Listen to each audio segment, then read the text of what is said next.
Só uma correção, o Hernandes é reverendo.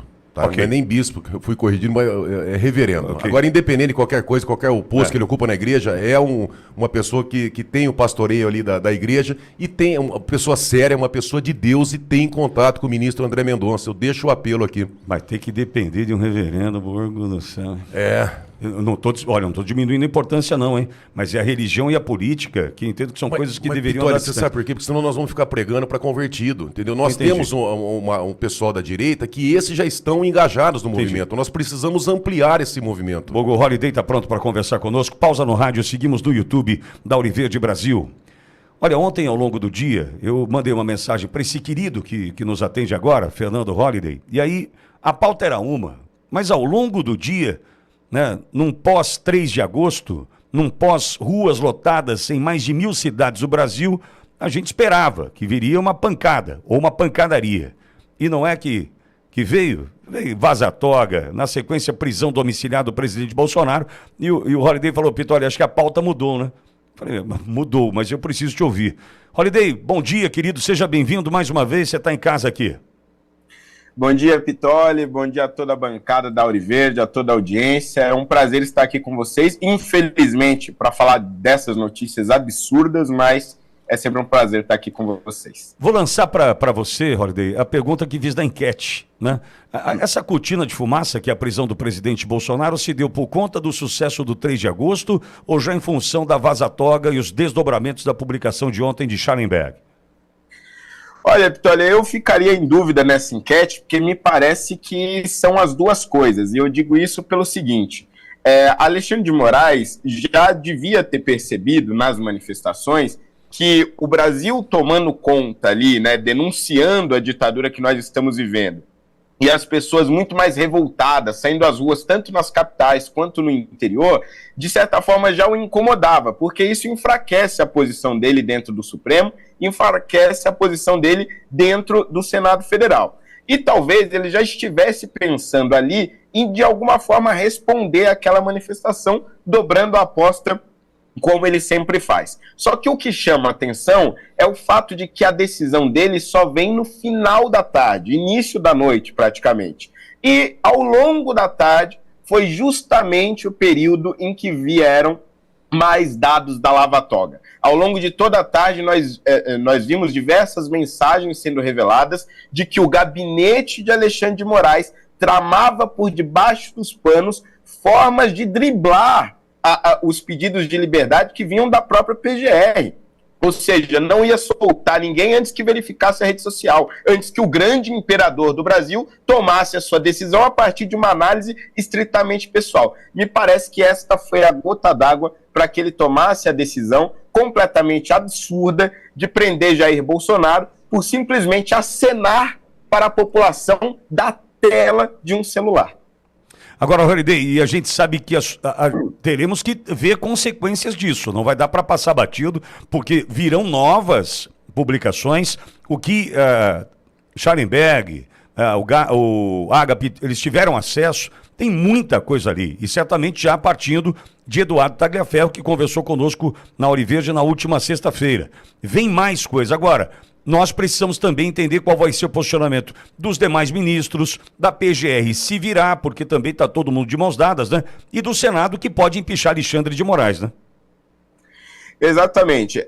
Ao que tudo indica, né, inclusive pela entrevista do Tagliaferro aqui para a Auriverde e até pelos dados que saíram ontem da vaza-toga, ainda existe muito material que vai corroborar essas denúncias contra Alexandre de Moraes. E esses dados eles são importantes pelo seguinte: os Estados Unidos já entenderam que nós estamos em uma ditadura e já entenderam que Alexandre de Moraes abusa do seu poder constantemente e que tem uma questão de vingança pessoal contra o presidente Bolsonaro. Mas não basta apenas os Estados Unidos, é preciso que o mundo entenda isso. Nesse momento, especialmente a União Europeia. Nós já tivemos um grupo de eurodeputados pedindo também, assinando uma carta, pedindo sanções ao ministro Alexandre de Moraes, mas eles precisam de mais força para isso, não só das denúncias, mas também da força da população. Ontem foi espetacular o que aconteceu em Brasília, vocês comentavam há pouco aí do Sebastião Coelho, que fez um ato espetacular e absolutamente espontâneo em Brasília, e é isso que nós precisamos ao redor do Brasil. Hoje aqui em São Paulo, na Avenida Paulista, também a partir das 19 horas, ali em frente ao MASP, nós teremos um ato, uma grande carreata que vai cruzar ali o centro da cidade, rumo à Assembleia Legislativa. No Rio de Janeiro também convocaram um ato hoje, também para as 19 horas, em frente à Câmara Municipal do Rio de Janeiro, que é preciso que espontaneamente as pessoas saiam às ruas, para que o mundo veja e para que internamente também nós ganhemos força, tanto no Senado quanto dentro do próprio Supremo, para que os colegas dele percebam finalmente no buraco que estão jogando o Brasil.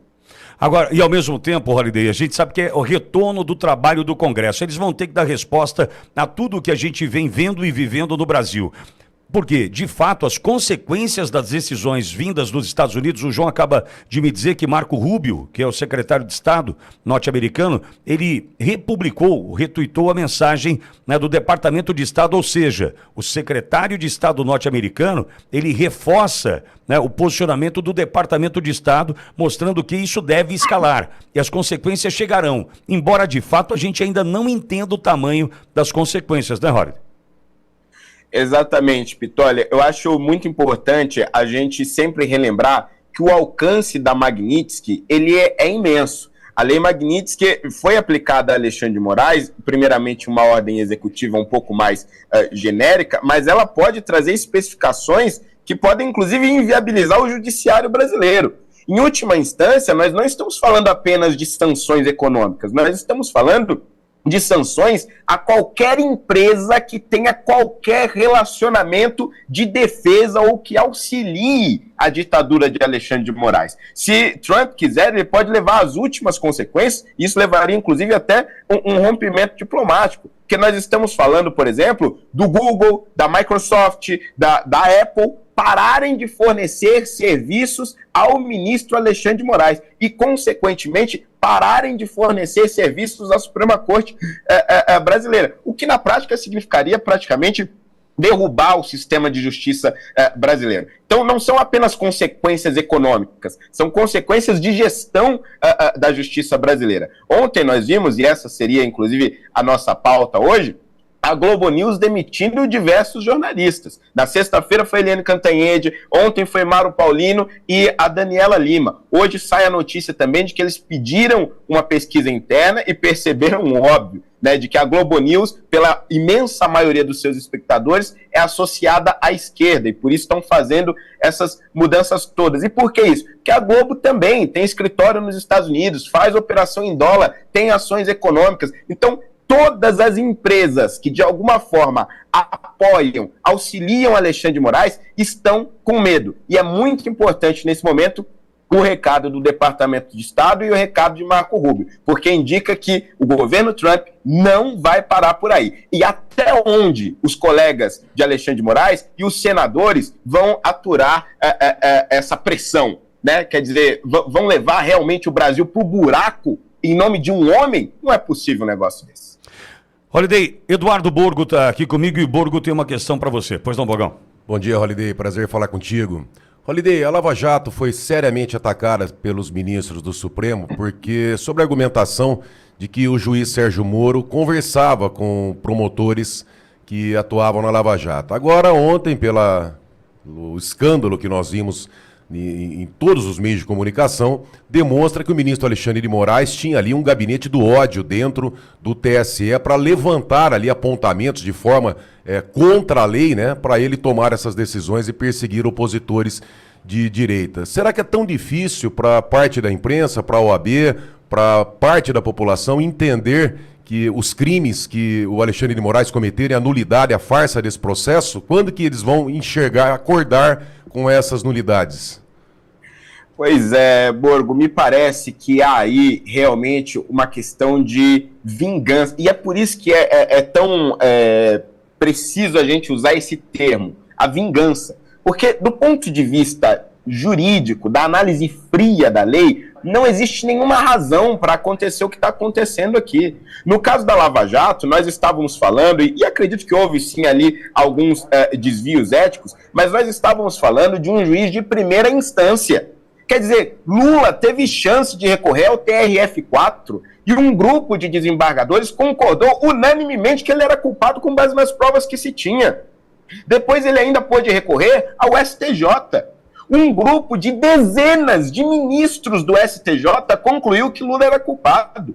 Ele recorreu ao STF e o STF entendeu que ele era culpado. Perceba, foram 4 grandes passos e não foi do dia para a noite, não. Foram anos desse processo correndo. E ele teve ali sempre o seu direito à defesa preservado. Aqui não se trata disso. Primeiro, não se trata de uma acusação de roubo. Bolsonaro não é acusado de roubar nada. Não tem aqui comprovante de pagamento, não tem foto dentro de triplex, não tem favores ilícitos por conta de leis aprovadas. O que se diz é que se tentou um golpe. Quem escreveu o golpe? Ninguém sabe. Essa minuta do golpe foi implementada de alguma forma? Não foi. Quem é que estava na reunião? Quem discutiu efetivamente? O que foi dito efetivamente nas reuniões? Tem alguma gravação? Tem alguma transcrição? Não tem. O que se tem é simplesmente uma delação que foi feita com base em ameaça de prisão da filha do delator, do pai do delator e de consequências econômicas para toda a família dele. Ou seja, sob coação,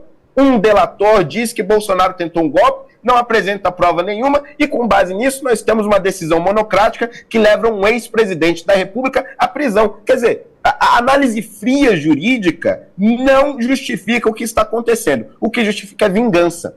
E aí é que está o problema. As elites querem se vingar de Jair Bolsonaro. E aí se inclui também a OAB, aí também se inclui a Rede Globo, aí se inclui boa parte da imprensa brasileira, se inclui também parte do mercado financeiro que tiveram os seus interesses atingidos e, infelizmente, é disso que se trata. A lei foi rasgada e a vingança pessoal tomou conta do país. E somente o povo tem condições de fazer uma denúncia efetiva do que está ocorrendo agora. Por isso que é tão importante, e repito aqui mais uma vez, hoje em São Paulo, na Avenida Paulista, em frente ao MASP, vamos fazer uma carreata a partir das 19 horas. No Rio de Janeiro, também a partir das 19 horas, em frente à Câmara Municipal do Rio. O que nos resta, enquanto povo, é isso. É gritar, é nos manifestar, enquanto ainda temos chance de fazer isso. Holliday, obrigado por conversar conosco mais uma vez. Espero te ver mais vezes por aqui, Holliday. Muito obrigado, até a próxima. Obrigado. Fernando Holliday conversando conosco.